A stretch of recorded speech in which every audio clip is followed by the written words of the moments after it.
Nosotros, y estoy seguro que cada uno de nosotros, pues, siempre tuvo una visión de lo que quería hacer el día de mañana, si éramos jóvenes, o adultos, o aún niños, lo que queríamos hacer el día de mañana, un anhelo en nuestro corazón. Y también, pues, importante, y ese anhelo pudiera ser cómo quisiéramos ser recordados el día de mañana. Yo no sé si usted de repente ha pensado en eso. ¿Cómo quisiera ser recordado el día de mañana? Quisiera que me recordaran con amor, quisiera que me recordaran como testimonio, quisiera que me recordaran porque tuvimos una buena influencia hacia los demás, hacia la familia, el núcleo familiar y se extiende. ¿Cómo quisiera que nos recordaran a nosotros? A lo mejor no pensamos en eso, pero recordemos que día a día se va construyendo también para eso. Y que es muy importante, porque cuando pensamos en eso y pensamos en el que me recuerden como una persona que dio un buen testimonio, por ejemplo, nosotros como cristianos estamos poniendo en alto el nombre del Señor, y estamos testificando al Señor, y aparte estamos testificando, hay bendiciones para nosotros, para cada uno de nosotros. Eso no pasa desapercibido. Así que qué bueno que nosotros pensar en cómo quisiéramos que fuéramos recordados, ¿verdad? Porque a veces podemos en nuestra vida andar por allí a nuestras anchas y no entender que la gente nos mira, la gente nos observa y que la gente pues también habla.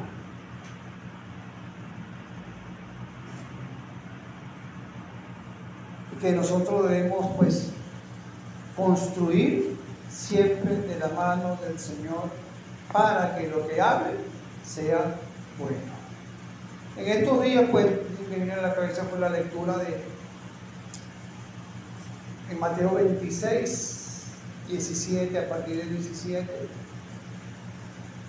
en la cena del Señor. Porque en la cena del Señor él estaba sentado con sus discípulos, ya a punto de ser encarcelado, ya a punto de ser llevado a la cruz unas horas antes, pero el Señor estaba allí celebrando la cena, y esa es muy significativa lo que pasó allí, muy significativo para cada uno de nosotros, muy significativo para el mundo en general. Vámonos a Mateo 26, 17, voy a leer unos versículos nomás. Voy a leer del 17 al 21, pero sigue hasta el 29, y lo vamos a ir desarrollando. Y dice: el primer día de la fiesta de los panes sin levadura, vinieron los discípulos a Jesús diciéndole: ¿dónde quieres que preparemos para que coman las Pascuas? Y él dijo: id a la ciudad a cierto hombre y decidle: el maestro dice, mi tiempo está cerca, en tu casa celebraré la Pascua con mis discípulos. Y los discípulos hicieron como Jesús les mandó y prepararon la Pascua. Cuando llegó la noche se sentó a la mesa con los 12, y mientras comían dijo: de cierto os digo que uno de vosotros me va a entregar. Vaya, y es una noticia porque era una reunión para celebrar la fiesta de la Pascua. Imagínense que estemos reunidos allí con lo más íntimo y de repente lo saco ese bombazo, ¿no? En medio de esa reunión, y la pregunta sería: ¿por qué no lo sacó antes? ¿Por qué en medio de aquí? ¿Por qué en ese momento? Porque el tiempo del Señor es perfecto. Eso es lo principal, que el tiempo del Señor es perfecto y no se debe cuestionar absolutamente nada de eso. El primer día de la fiesta, entendemos lo que es la celebración de la Pascua, la festividad judía, ¿verdad? Cuando fueron ellos liberados de Egipto, en Éxodo 12, lo pueden ver en sus casas. Dice entonces que mandó a que fueran a la ciudad y decirle, el maestro dice, mi tiempo está cerca, en tu casa celebraré la Pascua con mis discípulos. Y el Señor tenía su tiempo, su momento, su lugar, donde hacer las cosas, ya todo, como estaba todo alineado siempre a la voluntad del Señor. Y los discípulos hicieron como Jesús les mandó y prepararon la Pascua. Todo estaba armado ya. Jesús ya organiza la última cena y era no solamente para recordar lo que era una liberación física, sino para algo muchísimo más importante y eterno, para una liberación espiritual. Eso sí que era una celebración y que seguimos celebrando hoy mismo, hoy en día. Y seguiremos celebrando hasta que el Señor diga, hasta aquí, hasta que el Señor venga. Una celebración. Y en esa celebración el Señor, hay una traición que es anunciada, nada más y nada menos. Cuando llegó la noche y se sentó a la mesa con los 12, estaban absolutamente los 12 allí, ya dispuestos para comer, dispuestos para compartir, dispuestos, pero recordemos que estaban también sumergidos en ese ambiente espiritual, en esa celebración. Y mientras comían, digo, de cierto digo que uno de vosotros me va a entregar. Ya va un momento de los apóstoles, esos que fueron llamados personalmente por el Señor, que estaban con Él de día y noche, que se lo llevaban para el huerto a orar. Están hablando de esos que presenciaron milagros cerquita de Jesús, cualquier tipo de milagro, aún la resurrección de Lázaro, de esos que escucharon palabras de Jesús todo el tiempo cerquita, que vieron el enorme y gran testimonio incomparable de Jesús, esos que fueron enviados a dos en dos y regresaron gozosos porque veían que los demonios salían, curaban enfermedades, y entre esos estaba David, ¿quién? Judas. En ninguna parte dice que no estaba Judas allí. Todos fueron. En el libro de Lucas, versículo Lucas 6:16 dice, y vemos como desde un principio aquí Lucas manifiesta lo que iba a hacer y quién era.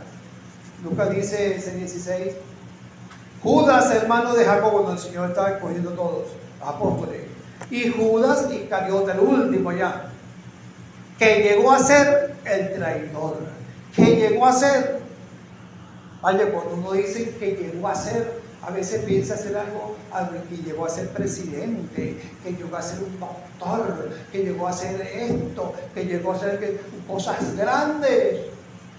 Pero aquí que llegó a ser quedó marcado por toda la historia, que llegó a ser un traidor.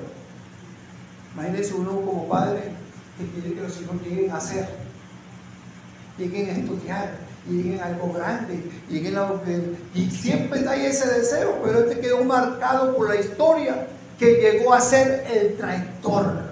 ¡Qué palabra tan fuerte! ¿Cómo queremos nosotros que nos recuerden? Fulanito de tal que llegó a ser, para mí, tal cosa y tal cosa. Que llegó a ser una bendición para mi vida. ¿Cómo queremos ese recuerdo de nuestros hijos? Mi papá, que llegó a ser un buen padre por el testimonio, porque vivió una vida cristiana, porque amaba al Señor, porque me enseñó su palabra. Mi mamá, que dio ejemplo.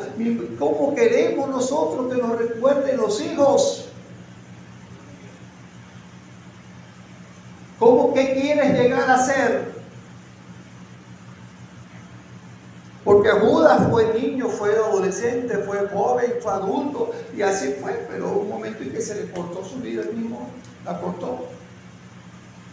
¿Cómo queremos? Nosotros tenemos una gran ventaja. ¿Sabe cuál es? Que no tiene el mundo. Que nosotros podemos marcar la diferencia. porque vive en nosotros, que nos ayuda, el Espíritu Santo, la presencia del Señor allí, que nos puede ayudar a marcar la diferencia y llegar a ser alguien diferente en este mundo congestionado, en este mundo convulsionado, en este mundo lleno de maldad, en este mundo que lo bueno le dice malo y lo malo le dice bueno.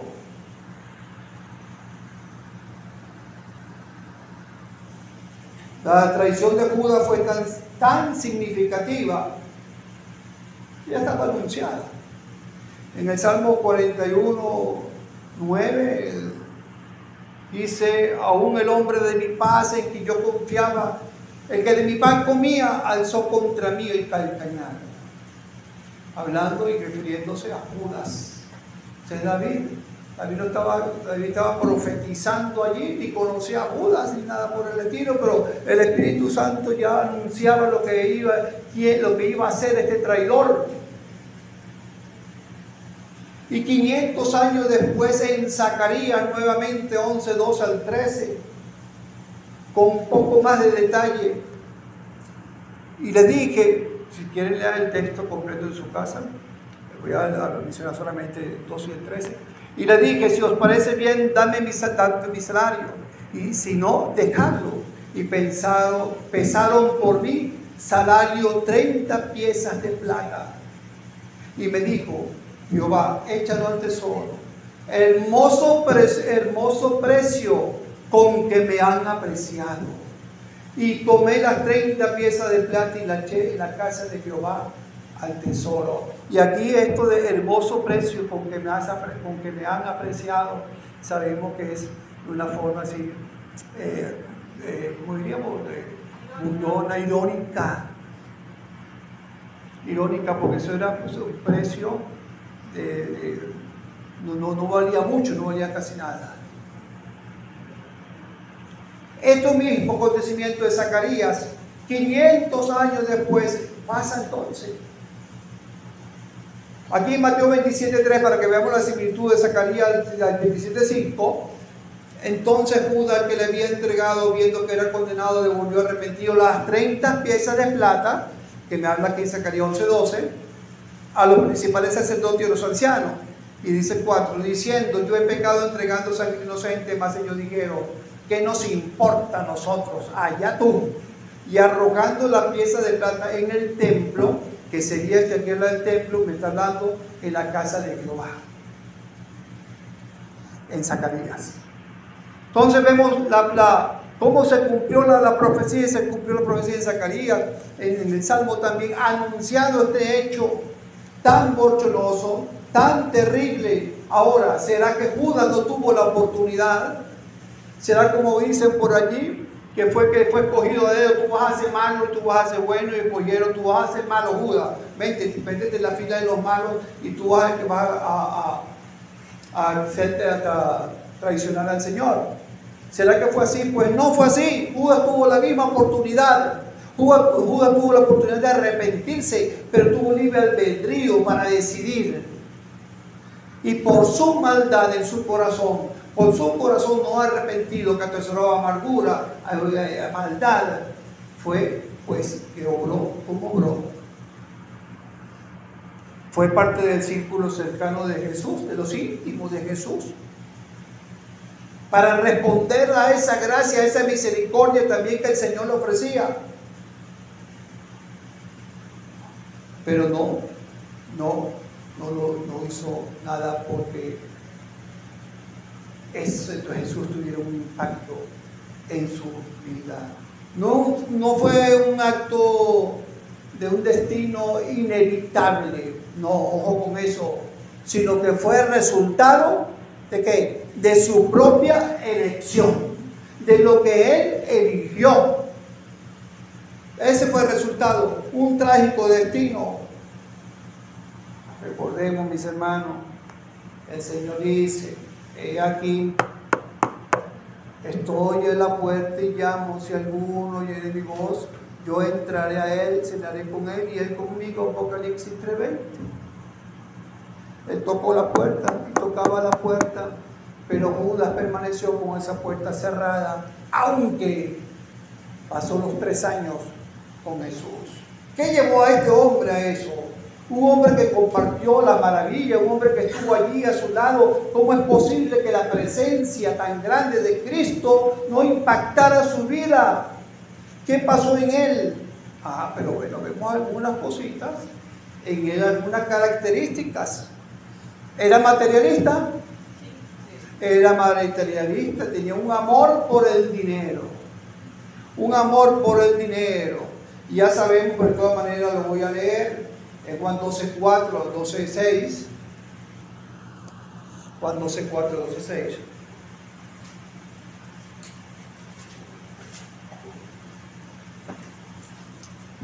Recordemos que el problema no es el dinero, sino el amor al dinero. Y dijo uno de sus discípulos, Judas Iscariote, que fue cuando María, la hermana de Lázaro, ungió a David de Betania, ¿no?, con un perfume muy caro. Y entonces él vio para él ese derroche de ese perfume tan caro. Y dijo uno de sus discípulos, Judas Iscariote, hijo de Simón, el que le había de entregar, ¿por qué no fue este perfume vendido por 300 denarios y dado a los pobres? Pero apuntando hacia él, ¿no? Y dado a los pobres. Pero digo esto no porque se cuidaba de los pobres, no porque era un hombre sensible, no porque era un hombre misericordioso, porque había mucha maldad en su corazón, un corazón endurecido, sino porque era ladrón. Y teniendo la bolsa sustraía a lo que se echaba en ella.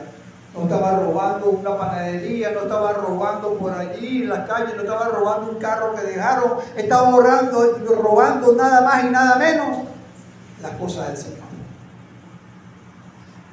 Nada más y nada menos. Que era para la obra, para el sustento. Y por eso que este hombre ni siquiera al final se arrepiente de su maldad, sino lo que le viene es un remordimiento, pero no llega al arrepentimiento genuino. Así que también el hombre puede resistirse a la gracia de Dios y seguir su propio camino. Se resiste a la gracia de Dios. Y por eso también nosotros debemos estar vigilantes sobre nuestras motivaciones. ¿Qué nos motiva el día a día en las cosas del Señor? ¿Qué me motiva a mí? Debo estar muy pendiente de esas motivaciones. Cuidado con esto, porque el amor por el dinero, el egoísmo, la ambición, en fin, el pecado puede apartarnos de Dios. Es importante estar evaluándonos siempre. Y bueno, nunca se arrepintió en un caso. Y qué importante es el arrepentimiento genuino. Cuando digo arrepentimiento genuino, porque hay un cambio, si no, no. Y el Judas hasta el final no se arrepintió. Eso quiere decir que nunca abrió su corazón a Jesús. Por otro lado, vemos también entonces la parte del Señor. El Señor experimenta en su humanidad la traición. Porque el hombre, recordemos, era 100%, Jesús era 100% hombre y 100% Dios. Estaba en su humanidad, y también en su humanidad también tuvo que sufrir este desprecio, traición. El hombre de mi paz, en quien yo confiaba, el que de mi pan comía, intimidad, alzó contra mí el calcañar. También el Señor experimentó el abandono, no solamente con Judas.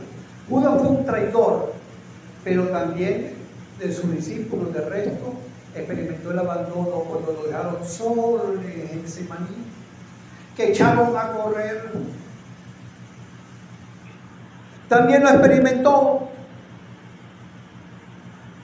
Nos hemos sentido en algún momento abandonados, menospreciados, no tomados en cuenta, solos. Ahí está Jesús con los brazos abiertos. Porque el Señor, experimentando eso en Juan 16:32, fíjense lo que dice. Y eso debe ser también nuestra certeza, la convicción, nuestra fe, nuestra esperanza.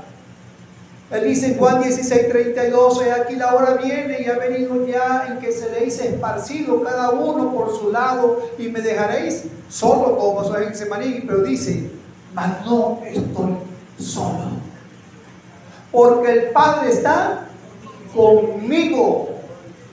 El Padre está contigo, está conmigo. Y amigo y amiga, si tú no conoces al Señor Jesucristo, si tú te arrepientes de tus pecados, también puede estar contigo. Pero es una decisión tuya.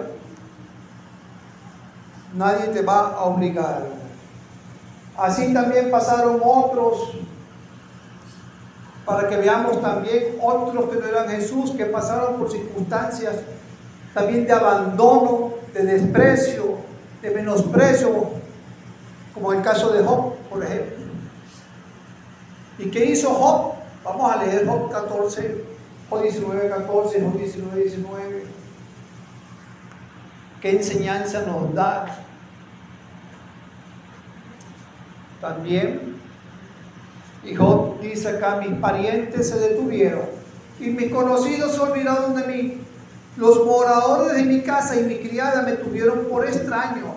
Forastero fui yo a sus ojos. Llamé a mi siervo y no respondió. De mi propia boca le suplicaba. Mi aliento vino a ser extraño a mi mujer. Aunque por los hijos de mis entrañas le rogaba. Aún los muchachos me menospreciaron. Al levantarme hablaban contra mí. Todos mis íntimos amigos me aborrecieron y los que yo amaba, ¿qué dicen? Se volvieron contra mí. Pero fíjense lo maravilloso, y eso es lo que hace la fe. En medio de ese dolor, dice Job aquí, Job 19:25-27, yo sé que mi Redentor vive, yo sé que Cristo vive.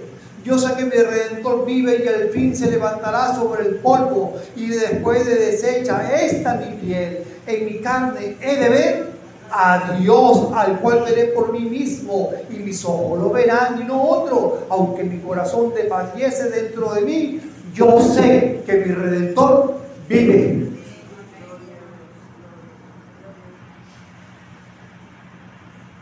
Pablo también encarcelado allí en medio del juicio, de condena injusta, y en la cárcel, dice en 2 Timoteo 4:16-17,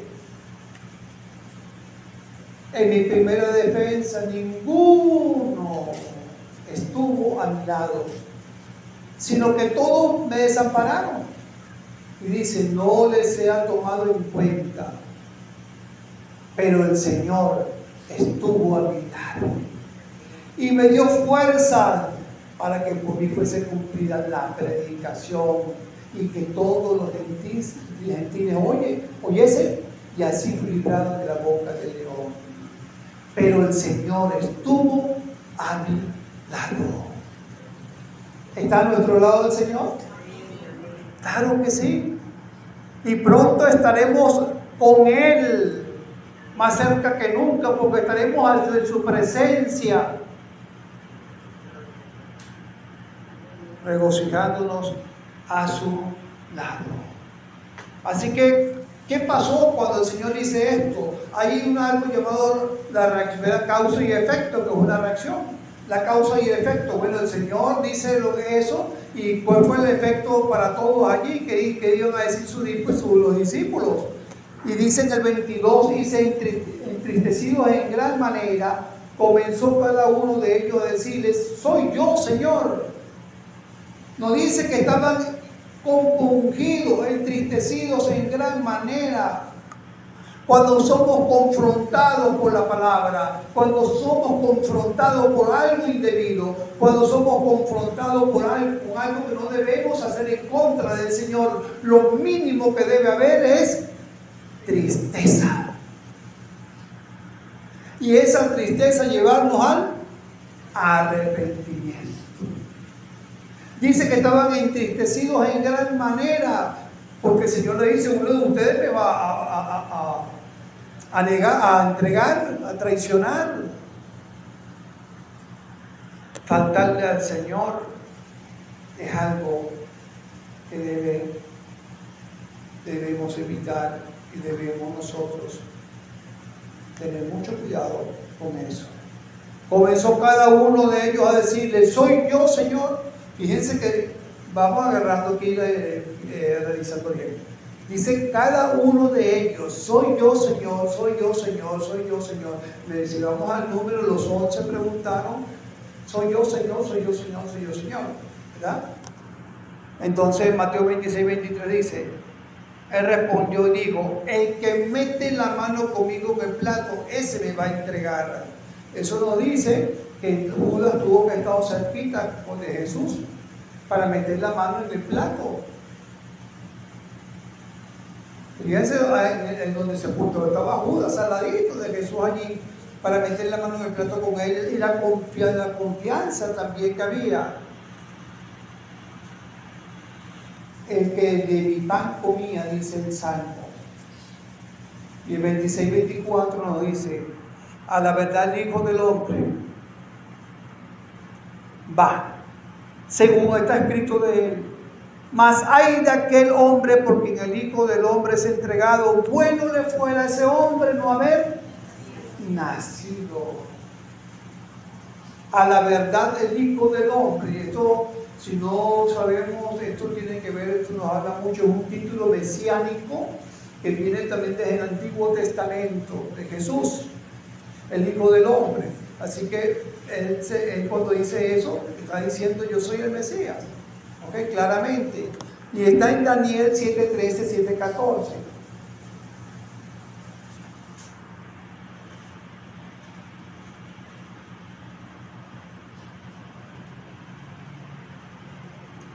Mirando yo en la visión de la noche, y aquí con las nubes del cielo venía uno como un hijo de hombre, que vino hasta el anciano de días, y le hicieron acercarse delante de él, y le fue dado dominio, gloria y reino, para que todos los pueblos, naciones y lenguas le sirvieran. Su dominio es dominio eterno, que nunca pasará, y su reino uno que no será destruido. Ese es el reino, ¿de dónde? La tierra, del cielo, del Señor. Está hablando aquí de Cristo como un hijo. Y aquí que por las nubes del cielo venía uno como un hijo de hombre, y aquí que por las nubes, así como dijo que venía en Hechos 1, ¿se acuerda? Que los ángeles le dicen a los apóstoles que se quedan viendo el cielo cuando el Señor sube y lo agarra y lo toma una nube en el cielo. Pero que ven ustedes, ese que ustedes vieron venir así mismo va a venir. Así mismo va a venir. Y a eso se refiere aquí en Daniel. Así que el Hijo del Hombre está hablando entonces de esa afirmación de quién era como un Mesías. Más hay de aquel hombre, porque el Hijo del Hombre es entregado. No es que el Señor lo estaba maldiciendo, no es que el Señor, sino simplemente lo que resalta es la gravedad del pecado. La gravedad del pecado de Judas. La gravedad como una expresión del terrible destino que le esperaba. Algo muy fuerte por traicionar al Señor. Y entonces Judas le dice, ahora es la oportunidad de Judas. Fíjense que hasta el momento Judas no había hablado, me refiero en preguntar lo que preguntaron los demás. ¿Seré yo, Señor? ¿Seré yo? Ni tonto ni perezoso, que eso Judas no voy a decir, bueno, me voy a descubrir. Y entonces Judas, como que ya era el último, entonces respondiendo Judas, el que le entregaba, dijo, soy yo, maestro, tú lo has dicho. Tú lo has dicho.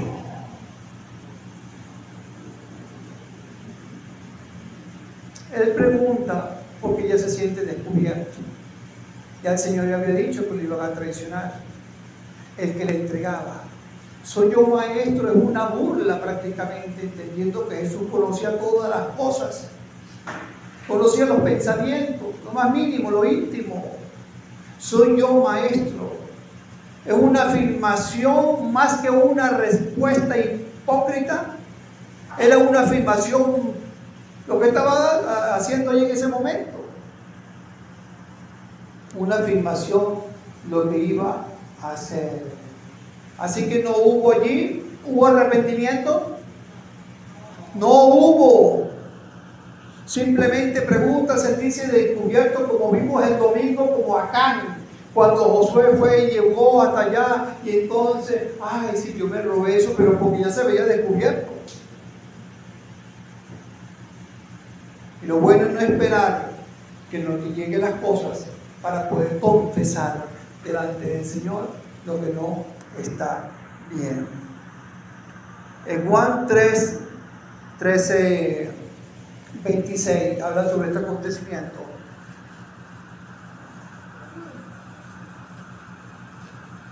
Respondió Jesús: yo diré el pan mojado a quien es. Y mojando el pan lo dio a Judas Iscariote, hijo de Simón. Y después del bocado, ¿qué pasó? Satanás entró en él.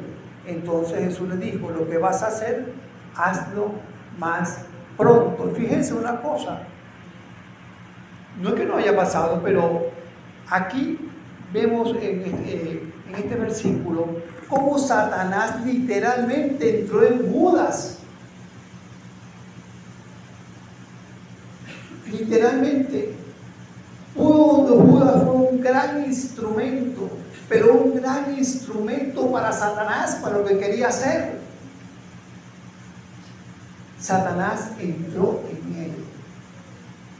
La gente que está por allá en el mundo, que no tienen el Espíritu Santo adentro, puede ser usada de la misma manera también.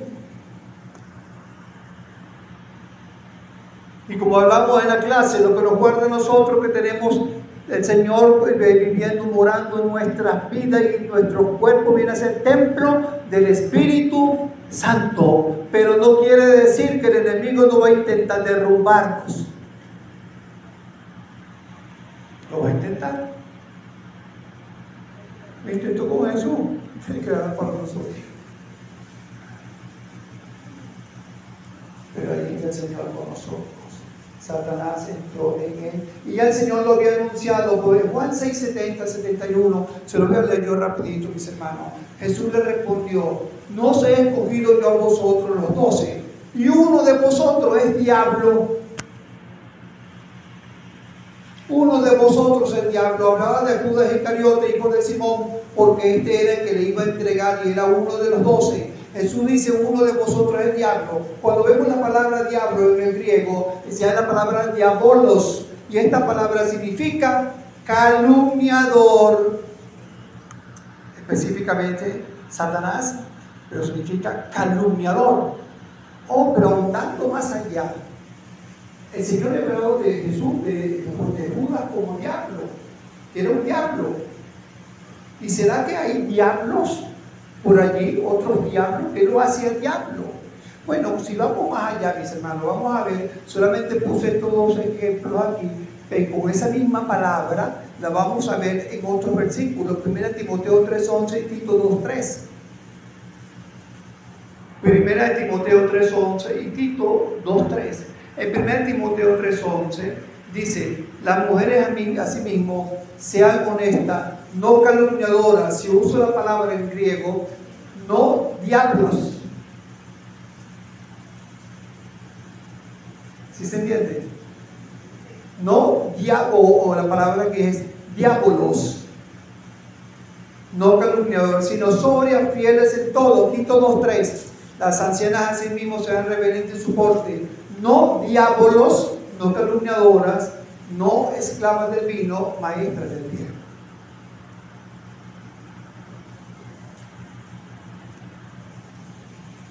Y esto nos llama la atención para que vea que puede haber diablos por ahí sueltos, y no son los diablos de Yale precisamente.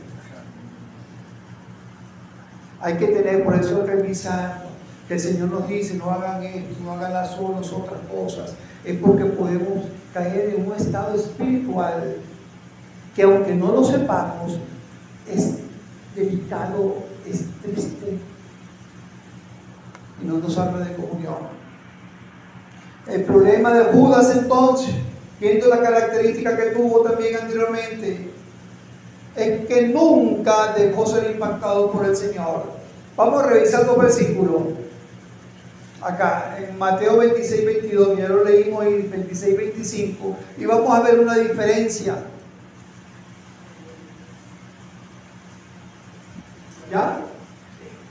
En Mateo 26, 22, los discípulos dicen, y entristecidos en gran manera comenzó cada uno de ellos a decir, soy yo, Señor. Señor en minúscula y mayúscula. Mayúscula quiere decir que Jesucristo era su Señor y yo siervo. Pero cuando Judas habla, que en Mateo 26, 25 dice, entonces respondió Judas, el que le entregaba, y dijo, soy yo, ¿qué? Maestro. Soy yo, maestro. El Señor nunca fue el Señor de Judas. Es más, ni siquiera fue maestro, porque ninguna de esas enseñanzas le llegó a su corazón. No fue su Señor, y allí el gran problema, que ese corazón seguía en oscuridad, porque él quería. Ese corazón no dejó que Cristo lo iluminara. Ese corazón permaneció cerrado para Cristo. ¿Cuántas veces el Señor tocaría? Y Judas permaneció con la puerta cerrada. Por eso Satanás entró en ese corazón. Ahí hubo tres fuerzas que actuaron en todo ese acontecimiento, hablando de Satanás y de Judas. Satanás, el hombre pecador, Judas, pero el poder de Dios ordenando todo conforme a su voluntad.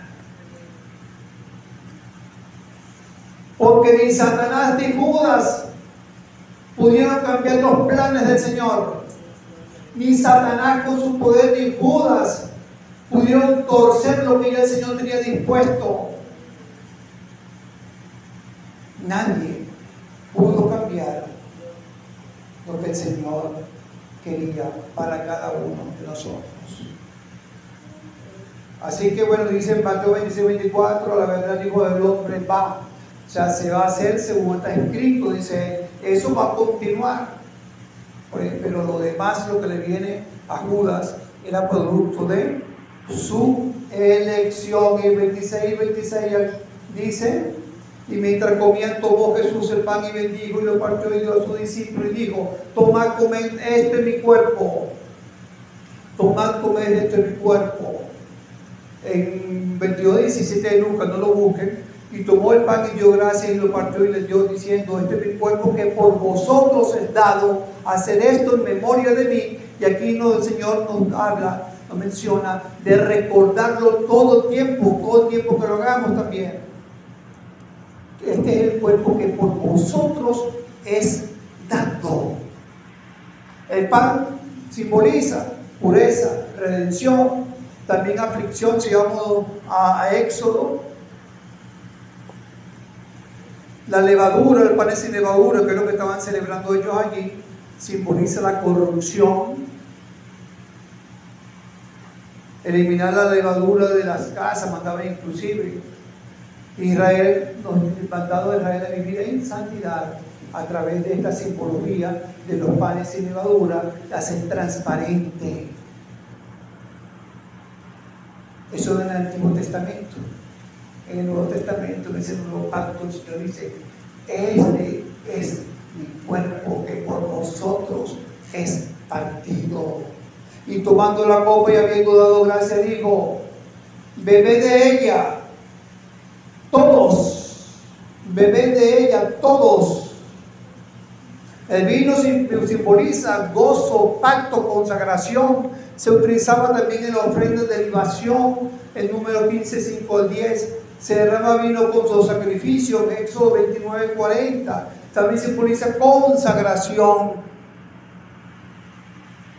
y alegría en la presencia de Dios, Salmo 104, 15. Pero el Señor dice, esto es mi sangre que por vosotros es derramada.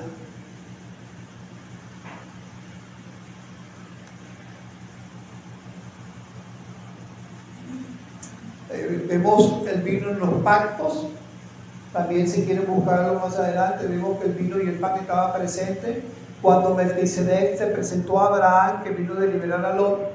Vemos también que Melquisedec se presenta en Génesis 14, 18. Entonces Melquisedec, el rey de Salem y sacerdote del Dios Altísimo, sacó pan y vino,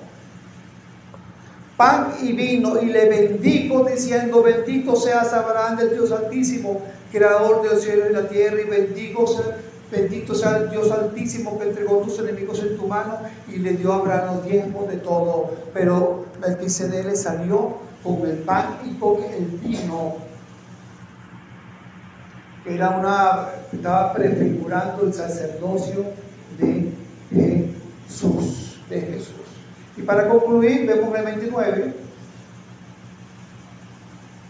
Y os digo que desde ahora no beberé más de este fruto de la vid, hasta aquel día en que lo beba nuevo con vosotros en el reino de mi Padre. ¿Quiénes de aquí van a beber?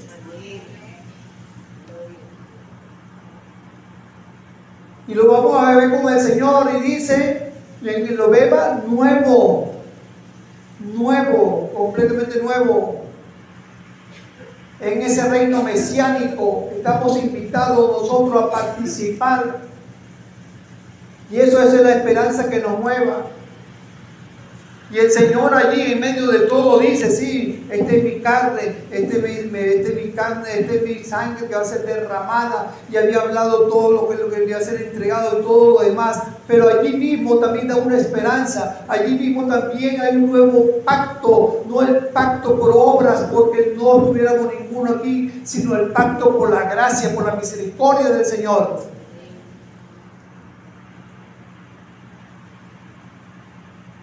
En Isaías 25:6, terminamos con esto, 25:9, dice, hablando de ese banquete mesiánico que vamos a tener: tenemos hambre, pero hambre espiritual, hambre de la palabra, hambre de conocer más al Señor. Isaías 25:6 dice: y Jehová de los ejércitos hará en este monte todos los pueblos banquetes de manjares suculentos, banquetes de vinos refinados, de gruesos tuétanos y de vinos purificados. Destruirá la muerte para siempre.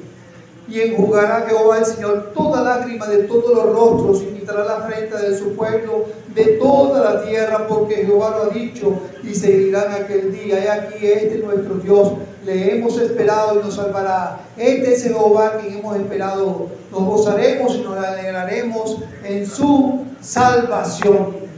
Dice el 8: destruirá la muerte para siempre, para siempre.